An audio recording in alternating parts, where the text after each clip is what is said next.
성도 여러분 안녕하십니까? 오늘은 2020년 8월 2일 아침입니다. 하영주 목사님께서 소천한 지 9주기 되는 날인데요. 오늘은 목사님을 생각하면서 추모하는 마음으로 목사님에 대한 얘기를 동영상으로 지금 찍고 있습니다. 제가 오늘이 교회를 출석한 것은 1993년이었는데요. 정말 온누리 교회를 출석하게 된 것은 정말 하나님의 섭리였고 하나님의 축복이었다. 저는 지금까지 늘 그렇게 생각하고 있습니다.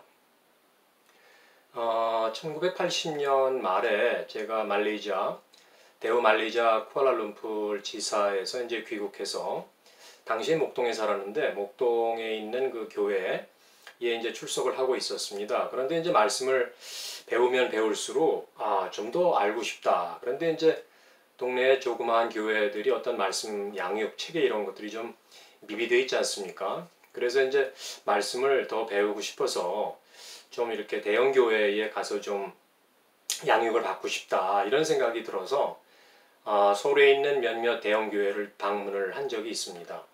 그런데 온누리 교회 오자마자 그 자리에서 딴 데 가볼 생각 안 하고 결정을 해버렸어요. 한 목사님 말씀도 너무 좋았지만 그 온누리 교회의 그 예배 시스템이라 할까요? 그 어떤 형식이 아주 굉장히 간소하고 정말 좋았습니다. 그때 그래서 그 자리에서 결정을 해버렸어요. 그래서 이제 한 목사님 말씀을 쭉 듣게 되었는데 한 목사님 말씀을 듣게 된다는 것은 온누리 교회 정한 것만큼 저에게 큰 행운이었고 하나님의 그 은혜가 임했다, 축복이었다 이렇게 말씀드릴 수가 있습니다. 그러니까 한 목사님 때문에 저는 어떻게 보면은 영적 고향을 정하게 되었고 한 목사님의 말씀을 통해서 저는 믿음을 쌓아가고 저의 영적 토양을 다져간 계기가 되었죠. 한 목사님께서 지속적으로 주신 그런 어떤 영적 양식은 저의 뭐라 그럴까요? 영혼의 그 어떤 기초를 단단히 해 가는데 굉장히 큰 영향을 이제 주셨다고 그렇게 생각을 합니다. 예를 들어서 한 목사님께서는 이제 최근에 동영상을 제가 보게 되었는데 예전 동영상을 말이죠. 젊으셨을 때 그때는 굉장히 젊으셨어요. 여하튼 언제인지는 기억이 안 나지만 머리숱도 많으시고 목소리도 굉장히 하이톤이시고 아주 카랑카랑하시고 끊임없이 그냥 말씀을 하시더라고요. 로마서 12장 1절 설교 말씀하시는 걸 제가 들었는데 목사님은 어떻게 복음이나 이런 걸 설명하시는 게 아닌 것 같아요. 조곤조곤 이렇게 설명하시는 게 아니라 말씀을 그냥 이렇게 선포하시는 듯한 그런 느낌을 많이 받아냈습니다. 그때도 물론 그렇게 느끼고 예전에 본당에서 한 목사님한테 설교 들을 때도 그랬지만 지금도 이렇게 보면은 저런 본문에서 말씀 본문에서 어떻게 저런 귀한 설교 말씀을 할 수 있을까? 정말 하나님께서 커다란 능력과 은혜를 주시지 않으면 지혜를 주시지 않으면 어떻게 저런 귀한 말씀이 선포될까? 늘 이런 이제 생각을 했었어요. 그런 감동 주실 때마다 저는 한 목사님께서 교제하셨고 은혜 주셨던 하나님을 저도 동일하게 만나서 좀 어떻게 잘 말씀을 좀 이렇게 은혜를 주시고 하나님과 교제하면 좋겠다 하는 생각을 늘 그런 생각을 갖고 있었어요. 제가 잘 아시지만 한 목사님께서는 평생 많은 병으로 이제 고생을 하셨죠. 고혈압, 당뇨, 그 다음에 이제 만성 신부전증, 그래서 이제 신장 투석을 참 오랫동안 하신 걸로 알고 있는데요. 1996년 경위로 생각합니다. 제가 당시에 이제 용혈승빈혈 치료 중에 있었는데, 할 게 없으니까, 할 게 없다기보다도 이제 기도하러 새벽에도 갔었고, 전도 축제에 이런 것들을 정말 어려운 몸의 컨디션이 안 좋음에도 불구하고 많이 참가하려고 이제 노력을 했어요. 근데 이제 어느 날 주일 예배 때인데 목사님께서 단상에 올라오셨습니다. 그리고 항상 하시는 것처럼 잠깐 기도하시고 이제 말씀 전하겠다고 말씀을 하시고 오늘은 병자를 위해서 기도하시겠다 이런 말씀을 하시더라고요. 그런데 한 목사님께서 본인이 아프시니까 병자의 심령을 누구보다 잘 아시지 않겠습니까? 그 어떤 단어의 문제가 아니라 그 어떤 심령에서 나오는 그런 애통하는 불쌍해하는 그런 하나님의 음성을 듣는 것과 같은 그런 기도가 막 나오기 시작했어요. 그래서 구석에 앉아있던 어떤 분들이 이제 흐느끼기 시작을 했어요. 그런데 그게 급기야는 본당 1, 2층 전 성도한테 이렇게 전해져 가지고 뭐 그날 전 성도가 이제 울면서 간절히 기도했고 목사님도 또 간절히 기도했는데 예배 시간 중에 말씀은 전하지 못하고 기도하다가 끝났어요. 그날은.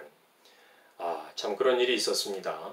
저도 물론 굉장히 간절하게 하나님한테 이제 그날 기도를 많이 했어요. 제가 이제 그때 용혈성 빈혈증이라고 그랬지 않습니까? 이제 94년도에 그 병을 처음 발견을 했는데 이게 말씀드렸나요? 용혈성 빈혈에 대해서. 적혈구가 생성되는데 원인 모르게 얘가 죽는 거예요. 용혈되는 거예요. 그래서 그 마지막 처치가 이제 그 비장 떼내는 겁니다. 적혈구가 그냥 자동적으로 소멸하는 게 아니라 기능을 다하고 간이나 이제 이런 비장에서 이제 이렇게 죽이는 역할을 한답니다. 그래서 비장을 죽이면은 효과가 있다 해서 이제 마지막 처치가 비장 절제인데 비장을 절제하고 뭐 조금 회복되는 것 같더니 한 몇 달 지나니까 다시 원위치 되는 거예요. 헤모글로빈 수치 뭐 많이 올라가고 빌레리빈 이런 것도 이제 변동이 크고 뭐 이랬기 때문에 그때는 정말 절망적이더라고요. 왜냐하면은 아무 할 방법이 없었기 때문에. 그래서 이제 제가 그때 기도하려고 마음 먹고 정말 쭉 가는 제 몸 하나 다루기가 힘든 그런 상황이었는데 어렵게 이제 새벽 기도도 한 6개월 정도 오고 했던 기억이 있습니다. 근데 하나님께서 그때 정말 기적적으로 병을 치료해 주셨다고 그랬지 않습니까? 근데 그때 이제 하나님께 제대로 반응을 하고 하나님만 바라보고 이래야 되는데 그거를 간과했죠 제가. 그래서 23년 후에 다시 림프종으로 저를 다시 찾아주시고 제가 이제 그때 하나님이 원하시는 반응을 해서 이제 은혜를 받았다. 이제 이런 것들을 이제 초반부에 제가 말씀드렸습니다. 하여튼 그때 당시에 용혈성 빈혈 앓고 교회에 많이 다니고 그럴 적에 그 전도 축제가 교회에서 많았습니다. 근데 이제 어느 전도 축제여서 97년도인가 8년도였는데 전도 축제가 있었는데 그 마지막 날 보물찾기 대회가 열렸습니다. 근데 아내가 그 우연하게 그 목사님 방 옆에 그 구석에서 요만한 종이를 하나 발견했어요. 보물찾기니까 뭐 찾아야 되지 않습니까? 거기 그런데 1등상 가로치고 왕대박상입니다. 1등상 이름이. 제가 하도 그냥 뭐 간절한 눈빛이었는지 어쨌는지 하여튼 아내가 저한테 그냥 줘버렸어요, 그거를. 그래가지고 저는 이제 상품 내용이 뭐였냐면은 한 목사님하고 아침 식사하는 그런, 표였습니다, 그게. 그래서 갔죠. 그 하얏트 호텔로 갔는데, 가니까 이제 저 혼자만 있는 게 아니라 여러분이 나와 계시더라고요. 그래서 이제 같이 이제 한 목사님하고 식사하면서 이런저런 말씀을 들었는데, 한 목사님은 그때 이제 당뇨니까 좀 음식을 조절해야 되지 않겠습니까? 그런데 뭐 그거는 없으시더라고요. 기억에 아직도 그냥 남아있는 건 뭐냐면은 그 스크램블을 그날 그렇게 맛있게 드시더라고요. 양도 많이 이렇게 해서 잘 드시고 하는 거를 지금도 기억을 하고 있고요. 또 하나 이제 잊지 못할 기억은 뭐냐면은 한 목사님을 보면서 하나님과 그렇게 친밀한 교제를 하고 하나님께 은혜 받는 그 사랑하는 하나님의 종에게 하나님께서는 큰 정말 지혜, 총명 뭐 이런 거를 같이 주신다 하는 걸 제가 깨닫게 되었어요. 왜냐하면은 제가 이제 대우조선 처음 입사해서 80년, 81년 거제도 옥포조선소 비서실에 근무를 했어요. 근데 그때 대우그룹에서 어떤 일이 있었냐면은 대우조선도 이제 조선공사에서 인수한 거거든요. 나라에서 이렇게 인수 이제 절차가 있어서 뭐 한 몇천억 받던 그런 자금도 있었고, 근데 또 그때 대우자동차의 문제가 좀 많았던 것 같아요. 그래서 이런 문제들을 좀 논의고자 그 전략회의, 사장단 전략회의가 거제도에서 많이 열렸습니다. 그러니까 그 회의 주재하려고 그러면은 회장께서 내려오셔야 되지 않겠습니까? 그래서 이제 비서실에서 뭐 며칠 숙박하고 이러시니까 비서실에서 이제 이렇게 케어하고 하는 일이 많았어요. 그러니까 자연스럽게 옆에서 김호중 회장께서 이렇게 하시는 거를 이제 제가 목도를 많이 했는데, 그 그룹의 회장 되는 정도의 그런 분의 생각이라고 하는 거는 정말 남들하고 달랐습니다.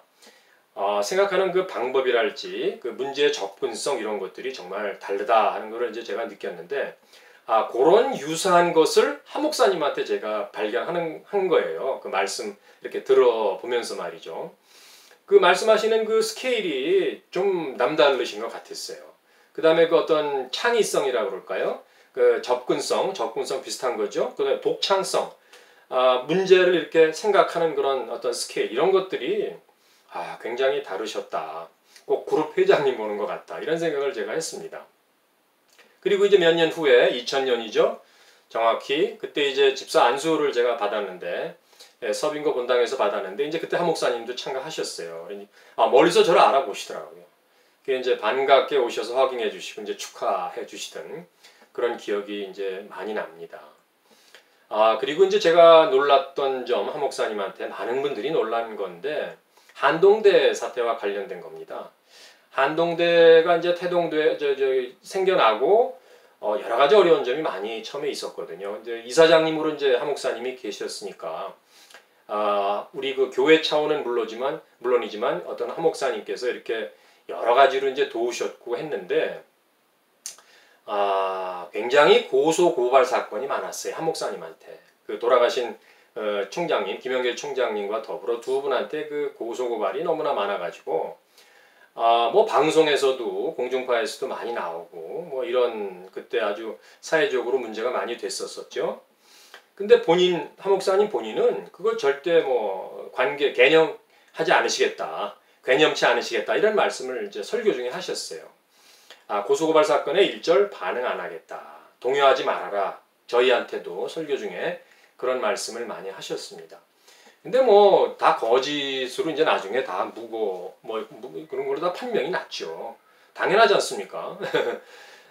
근데 그 시간이 짧지 않았어요. 굉장히 이제 길다고 보여졌는데, 놀랍고 감동이라는 것은 그 기간 내에 그 하나님께서 한 목사님과의 그런 관계, 한 목사님이 갖고 계신 하나님으로부터의 은혜, 이런 것들이 굉장히 정말 긴밀해서인지 한 목사님의 그런 어떤 그 하나님과의 관계, 이런 거에 전혀 방해를 주지 못하더라 하는 것을 이제 많은 분들이 깨닫고, 저도 이제 정말 대단한 그거구나 하는 거를 이제 봤어요.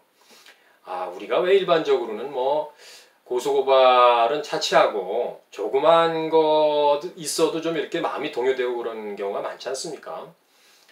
제가 이제 군대 제대하고 복학하고 난 다음에 친구들하고 이제 술을 먹었는데, 그때는 이제 야간 통행 금지가 있던 시절이었어요. 근데 12시가 넘어가지고 잡혔어요. 그래가지고 잡아가지고 어떤 경찰서까지 이렇게 가는 차가 그때 닭장차라고 그랬습니다. 닭장차. 그거 타고 하룻밤 다양한 인간의 군상들과 섞이면서, 뭐 좋은 기억은 아니었지만 그런 거를 겪은 경험도 있어요. 기억도 있어요. 그러니까 뭐 마음이 그때 별로 좋진 않았죠. 그럼에도 불구하고 그 더 큰 그 고소고발 사건에 연루됐음에도 불구하고 한 목사님의 그런 평안이나 평강 같은 거는 아주 일정했다. 뭐 그렇게 이제 생각이 들었습니다. 그래서 하나님과의 그런 교제의 삶, 관계가 얼마나 좋으시면 저럴까 하는 것들이 이제 사람들이 이제 이렇게 경탄하는 가운데 이제 그런 것들을 경탄하는 것이고요. 결국 하나님의 은혜, 능력을 주셨기 때문에 한 목사님께서 저런 상태를 유지하실 수 있을 거다 하는 생각들을 많이 했습니다. 부정적 요인, 한 목사님한테 주는 그런 부정적 요인보다 훨씬 큰 하나님의 은혜, 하나님의 지혜, 하나님의 능력, 이것이 있었기 때문에 뭐 우리한테도 이제 마찬가지 얘기 아니겠습니까? 근데 그때는 몰랐는데 이렇게 이제 생각하면서 굉장히 그런 것이 긍정적 요인이 더 컸으니까 한 목사님께서 그걸 다 견딜 수 있었겠다 하는 것이 이제 묵상되는 겁니다.